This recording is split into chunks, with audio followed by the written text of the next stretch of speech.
Living in New York, winter can be a fickle season depending on the year. While some winters feel as though they were entirely devoid of snow, others felt as if the snow wouldn't stop falling from the sky.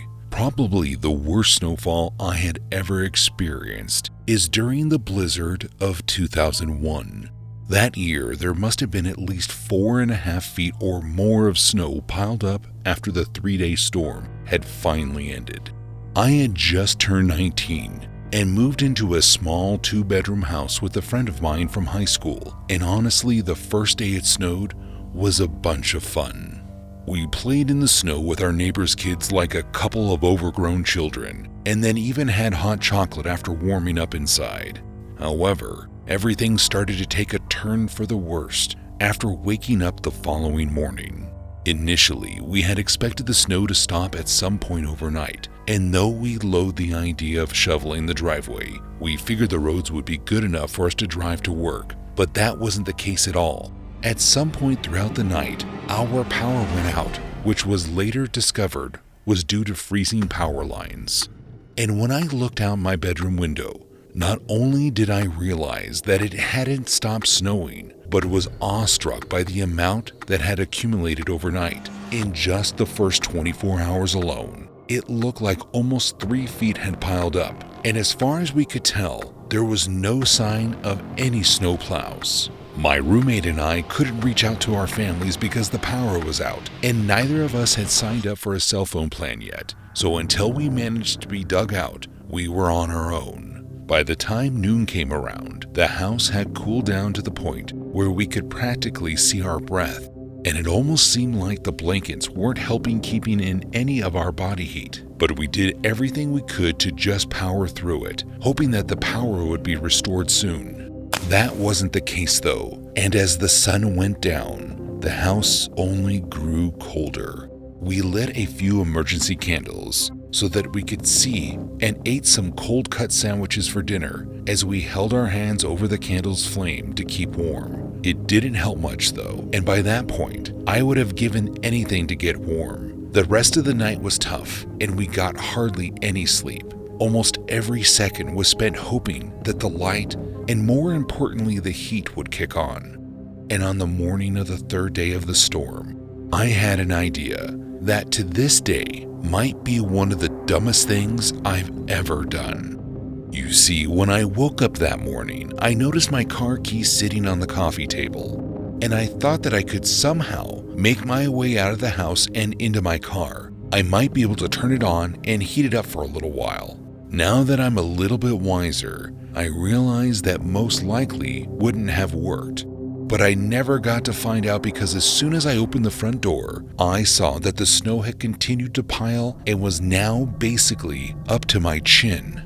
I didn't let that stop me though, so I put on the only pair of gloves I had, which were small and knitted poorly, and I began scooping the snow in as big of piles as I could and throwing it to the side. My process worked for about 5 minutes before my gloves had become entirely soaked. And had I stopped there, I might have been fine, but I decided to push on. I made it about 10 feet away from my front door before I basically dropped to my knees in pain. My hands had become so cold that they felt like they were on fire and being cut by a serrated blade. I made my way back into the house and took my gloves off to the most horrifying sight I had ever seen. From the fingertips down to just about the knuckle, almost all of my fingers had turned a deep purple as if they were badly broken. I tried to warm them over an emergency candle, but that only made them hurt even more. And to make matters worse, there was no way that I could make it to the hospital by myself, and we had no way of calling for help. Thankfully, the power ended up being restored by around 11 p.m. And on that 3rd night, shortly after the snow stopped coming down, the first thing we did was call 911, who was able to send an ambulance, though it took them about 2 hours to get to the house. While we waited, we let our families know that we were okay, aside from my hands. As soon as the paramedic took a look at my hand, they told me I was likely going to have nerve damage in my hand, but nothing prepared me for when the doctor told me that I was going to lose 2 fingers on my right hand, my thumb and index fingers. I suppose it could have been worse though. To this day, one of my favorite outdoor activities has to be skiing. If I'm not skiing, there's no reason for me to be out in the snow. Now, if there's one thing that you should always do before going up a mountain, is to make sure that you're prepared for anything. This one time, about a week and a half before my 27th birthday, I was celebrating a bit early with a couple of friends of mine. The 3 of us had saved up enough money to take a 2-week trip to Canada so that we could hit a few of the mountains up there. And honestly, it was beautiful at first. The way the snow was littered with small bits of green from the pine trees sticking out was like something you would see in the movies. Every second that we were there seemed exciting, and from the moment we landed, we couldn't wait to get our boots on and hit the slopes. But we landed later in the day. We got off the plane and took a cab to the car rental service that we were using, and the worker there recommended that we get a truck so that we could carry all of our gear, which sounded perfect to me. And in no time at all, we were checking into our hotel room and planning out the next day. The following morning, we all made sure to wake up early enough to grab a quick bite to eat on our way to the mountain. And within the first hours of being up, we were all happily tearing through the snow. It was perfect.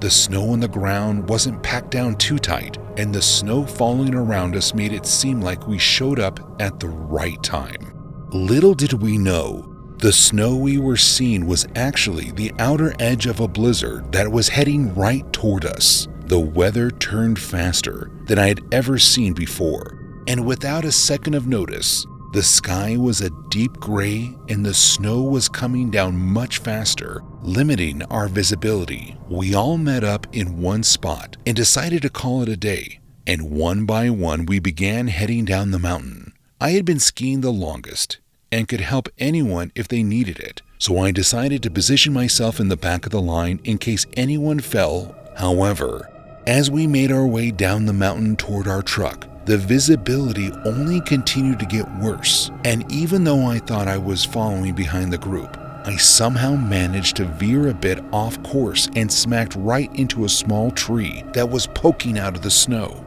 I felt the wind knock out of me as I made contact with the tree and began tumbling forward. I hoped that my skis would just unclip as I hit the snow, but that wasn't the case. At one point, as I was rolling through the snow, my left ski dug into the snow, and as my body continued to fly forward, I felt something in my legs snap.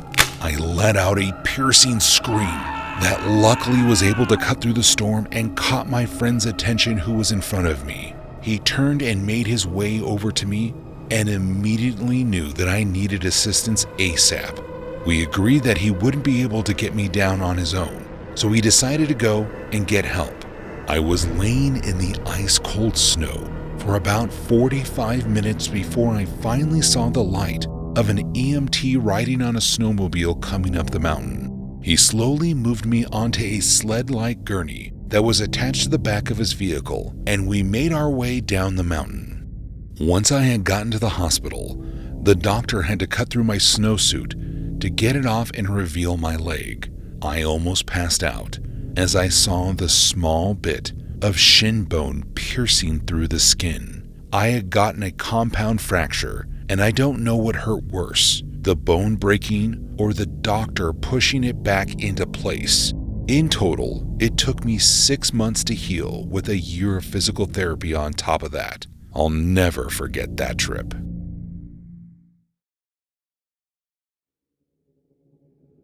One of the nicest parts about having a large family is when you get to visit them for the holidays. And in 2016, I was going to do just that. At the time, I had been living in Northern California and decided to go stay with my parents for the holidays at their cabin in Colorado. I was planning it as a huge surprise too, and originally I had intended on just showing up unannounced. But instead, I came up with an idea that I thought would be infinitely better. I was going to show up at the cabin a few days before them, so that when they showed up, I could have it decorated for them. It was going to be amazing. So I figured out that my parents were going to be showing up at the cabin on December 20th of that year and decided to go there 2 days before them. But to make sure that I didn't accidentally spill the beans, I made sure not to talk to them at all after the 15th to give myself some time to prepare. Now, if I had spoken to them, I would have found out that they had to cancel their flights to Colorado due to a blizzard that was set to hit on the 20th. But I had no clue, and on December 18th, I flew to Colorado and caught a ride to my parents' cabin where I used the key that I had on my keychain to get in. The first night I just relaxed, but the entire next day I spent putting up the lights and setting up the living room to look nice for them when they showed up. But as the sun began to set, I noticed that it was starting to snow outside, and I immediately grew concerned. It only got worse from there. It was about 1 in the morning when I noticed the power went out around me, and I decided to give up on my surprise plan and called my parents to see if there was a generator. And as soon as they realized I was at the cabin, they freaked out. But not in the way that seemed like they were excited. They were immediately concerned and let me know that there was a really intense snowstorm heading my way. And when I told them that the power had gone out, they only worried more. You see, the driveway leading up to the cabins was a gravel path through the woods that spanned the length of about 2 football fields. In other words, with the snow piling up the way that it was, there was no way for me to get out. And to make matters worse, I didn't bring much food because I assumed my family would be bringing some. All I could do at that point was hope that the storm passed sooner than expected and I could get out of there. That wasn't the case though. It snowed for 5 days straight, and the service roads leading up to the mountain that I was on had apparently been shut down. My phone's battery was low, so I decided to turn it off for use in an emergency. And from that moment on, I spent most of my time reading anything that I could. I managed to keep the cabin warm using the wood that I had piled up the night that I got in, and I melted snow on the wood stove to make drinking water. But by the time the 4th day rolled around, I was starving. I hadn't had anything to eat in over 48 hours and was getting really desperate. I looked in the cabinets and ended up finding 3 cans of ravioli that had been in there for years, if not longer. At that point, I would have eaten anything though, so I didn't waste any time putting the can directly on the wood stove to begin heating up its contents. It only took me 10 minutes before realizing how bad of a decision I had made. In no time at all, I was keeled over, clenching my stomach in pain. I turned my phone on and called my parents to see if they thought it was serious. And after realizing the food that I had eaten was more than likely more than a decade old, they had me call the hospital, which transferred me over to poison control. That's when I learned how terrifying botulism was. According to the person I spoke to, if I didn't get help soon, there was a chance that my body would become deeply infected and I could ultimately die. They ended up sending a helicopter to airlift me to the hospital since the roads were still closed in the area around my cabin, and I'm glad they did. By the time they got there, which was only an hour after my call, I had developed a fever over 106 degrees and could feel an intense heat coursing through my body. I was hospitalized for 3 days afterward, 2 of which were spent simply monitoring my vitals and making sure that my organs hadn't been damaged.